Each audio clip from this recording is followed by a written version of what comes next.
Oi, gente, tudo bom? Então, hoje a gente vai estar dando continuidade à nossa matéria de geografia. A gente ainda está na unidade 1 do livro, e só para relembrar um pouquinho o que a gente já viu em sala de aula, a unidade 1 ela trabalha o Brasil politicamente falando. A gente trabalhou primeiro o Brasil dentro da América do Sul, e a gente viu os países quais o Brasil faz fronteira, lembram? A gente viu os que faz fronteira e os que não fazem. E agora, um pouco mais à frente na unidade, a gente vai trabalhar o Brasil e os estados que compõem o nosso país, tá? Então, para dar início a essa parte da unidade, a gente vai pegar um pouquinho na história sobre a divisão territorial do nosso país. Hoje, a gente conhece e entende o Brasil como uma união de 26 estados e o Distrito Federal. O que são esses estados? Rio de Janeiro, São Paulo, Minas Gerais e todos os outros 26, mais o Distrito Federal, que é a nossa capital. Então, essa divisão territorial do Brasil, ela existe e não é desde sempre. Ao longo da história, essa divisão foi se modificando por conta daquele contexto do período vivido. Então, na chegada dos portugueses ao Brasil, lá em 1500 e pouco, eles perceberam que a terra era bem grande, a terra Brasília, né, que eles ainda chamavam na época.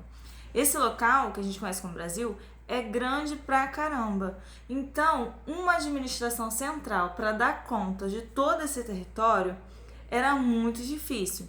Então, lá naquela época, lá em 1530 e pouco, os portugueses perceberam que não dariam conta de administrar com um administrador só. Então eles dividiram naquele momento o território que hoje é o Brasil em capitanias hereditárias, em 15 capitanias hereditárias. O que eram capitanias hereditárias? Foram divididas 15 faixas de terra.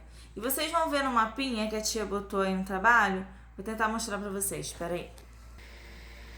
Aqui, são 15 faixas de terra.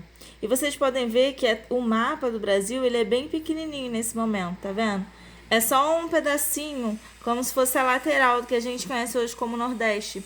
Porque nesse momento, o território brasileiro ainda era dividido entre os portugueses e os espanhóis, tá? Então, continuando.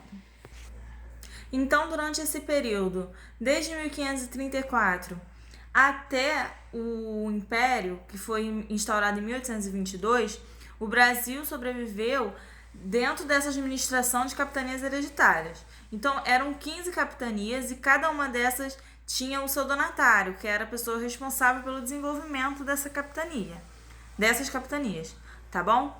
Em 1822, quando o Brasil deixa de ser colônia de Portugal e passa a ser o Império do Brasil, essa divisão territorial ela passa a ser através de províncias, tá? Então, a tia também colocou um mapa aí no trabalho que eu tô enviando, que mostra como a divisão já está totalmente diferente da capitania.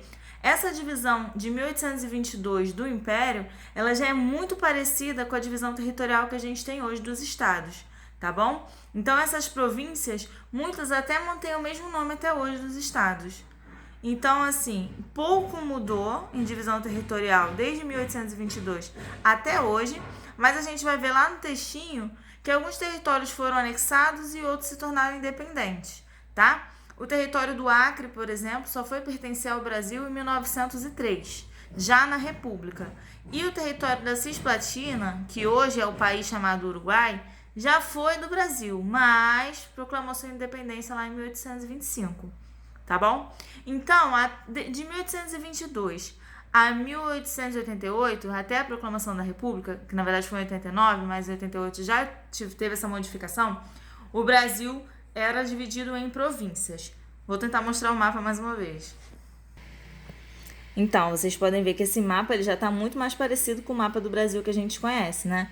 Ele só falta... Ai, meu Deus. Ele só falta aqui um pouquinho, que seria o território do Acre, aqui onde está localizado a província do Grão-Pará, que hoje a gente conhece como Amazonas. Aqui embaixo seria o Acre. E aqui onde está escrito Cisplatina, vocês estão vendo? Abaixo do Rio Grande do Sul, esse território não pertence mais ao Brasil. Esse território é o território uruguaio. Então, vocês vão ver aqui algumas das mudanças. Por exemplo, o estado do Mato Grosso era um só. Era a província Mato Grosso. Quando a gente entra na República, esse estado é dividido entre Mato Grosso e Mato Grosso do Sul. Viram 2, tá? Goiás vai dividir com Brasília, São Paulo com Paraná, Santa Catarina já tá ali, vai dividir com Paraná. Então tem algumas mudanças, tá bom? E aí, em 1888, com a proclamação da República, as províncias se tornam estados, tá bom? E essa forma de divisão territorial, ela se estende até hoje. O Brasil é dividido em estados e hoje, como eu já disse no início, tem 26 estados e o Distrito Federal, tá bom? Então, espero que vocês tenham entendido. O texto está um pouquinho grandinho, mas a tia tentou resumir o máximo, é porque realmente é muita informação. Mas foram poucas divisões, é só vocês guardarem quais foram essas divisões territoriais do Brasil. Lá no período da colonização, o Brasil foi dividido em capitanias hereditárias. No período do Império, o Brasil foi dividido em províncias. E no período da República, o Brasil foi e continua estando dividido em estados. Tá bom? Aí deem uma olhadinha no mapa, tentem ler o que a tia colocou, o texto. Aí dá uma olhadinha no mapa, vem aqui no vídeo, vê o que a tia tá falando sobre aquele desenho para ver se fica um pouquinho mais claro, tá bom? Beijinhos.